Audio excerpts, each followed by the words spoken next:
नमस्कार दोस्तों, शतरंज के मोहरे के चौथे चरण में आपका स्वागत है। पिछले एपिसोड में हमने देखा कि कैसे वैश्विक शक्तियां भारत को अपनी चालों में उलझाने की कोशिश कर रही हैं, लेकिन 2025 में यह बिसात और भी ज्यादा जटिल हो गई।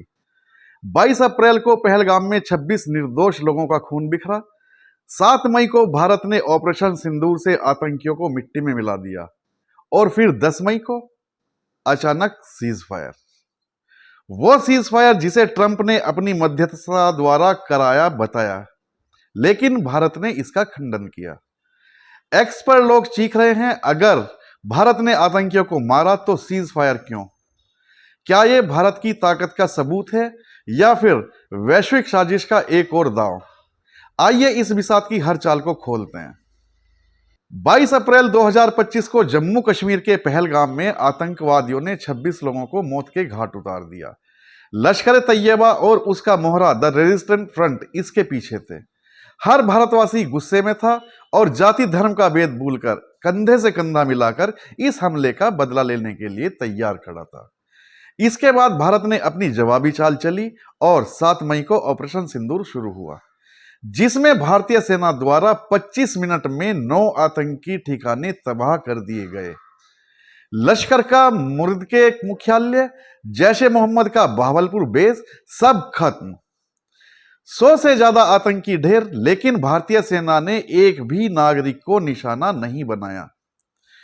पीएम मोदी ने 12 मई को कहा कि भारत अब न्यूक्लियर ब्लैकमेल बर्दाश्त नहीं करेगा। यह थी भारत की क्वींस गैम्बिट, जोखिम भरी लेकिन विजयी। लेकिन अगर भारत ने चेकमेट दिया तो 10 मई का सीज फायर क्यों? जनता ने सवाल उठाया, पहलगाम का खून बहाने वाले कहां गए? ट्रंप के कहने पर सीज फायर क्यों? 10 मई 2025 को भारत और पाकिस्तान ने सीज फायर की घोषणा की। ट्रंप ने ट्रुथ सोशल पर दावा ठोका, मैंने रात भर की बातचीत से भारत पाकिस्तान युद्ध रोका। मैंने कहा अगर तुम नहीं रुकते तो हम व्यापार बंद करेंगे। लेकिन भारत ने इसे सिरे से खारिज किया। विदेश सचिव विक्रम मिस्री ने कहा, सीज फायर डीजीएमओ की सीधी बातचीत का नतीजा था, अमेरिका का इसमें कोई भी रोल नहीं है। सोशल मीडिया पर तूफान मच गया। एक्स पर इंडियन कांग्रेस ने लिखा, अमेरिका के दबाव में सीज फायर, यह भारत के सम्मान पर ठेस है। तो वहीं आज तक ने पोस्ट किया, ट्रंप का यू टर्न, बोले मैंने मध्यस्थता नहीं कराई। ट्रंप ने 11 मई को कश्मीर पर मध्यस्थता की पेशकश की, जिसे भारत ने ठुकरा दिया। जयशंकर ने कहा, कश्मीर द्विपक्षीय मुद्दा है, तीसरे पक्ष की इसमें हमें जरूरत नहीं है। सवाल यह है कि क्या ट्रंप भारत की जीत को अपने नाम करने की साजिश रच रहे हैं या यह न्यू वर्ल्ड ऑर्डर का हिस्सा है, जहां भारत को दबाव में झुकाने की कोशिश हो रही है।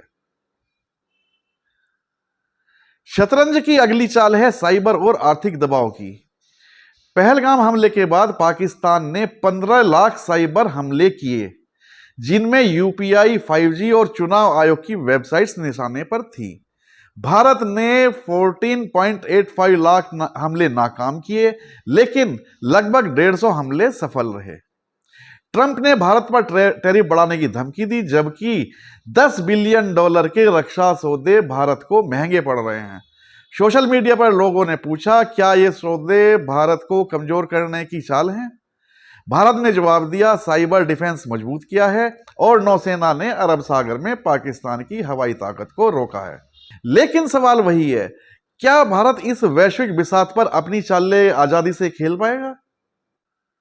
साथियों, ऑपरेशन सिंदूर ने दिखाया कि भारत आतंकियों को माफ नहीं करेगा, लेकिन ट्रंप का दावा, सीज फायर का ड्रामा और साइबर आर्थिक हमले सब कुछ मिलाकर कुछ सवाल छोड़ गए हैं।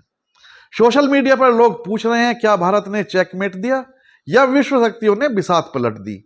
पहलगाम के 26 शहीदों का बदला लिया गया, लेकिन क्या यह जीत पूरी है?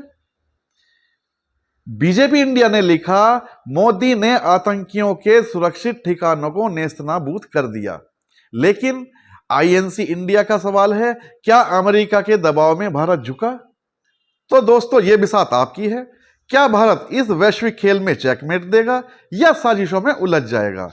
कमेंट में अपनी राय हमें जरूर बताएं। अगले एपिसोड में एक और रहस्य खुलेगा। तब तक मुझे दीजिए इजाजत। जय हिंद।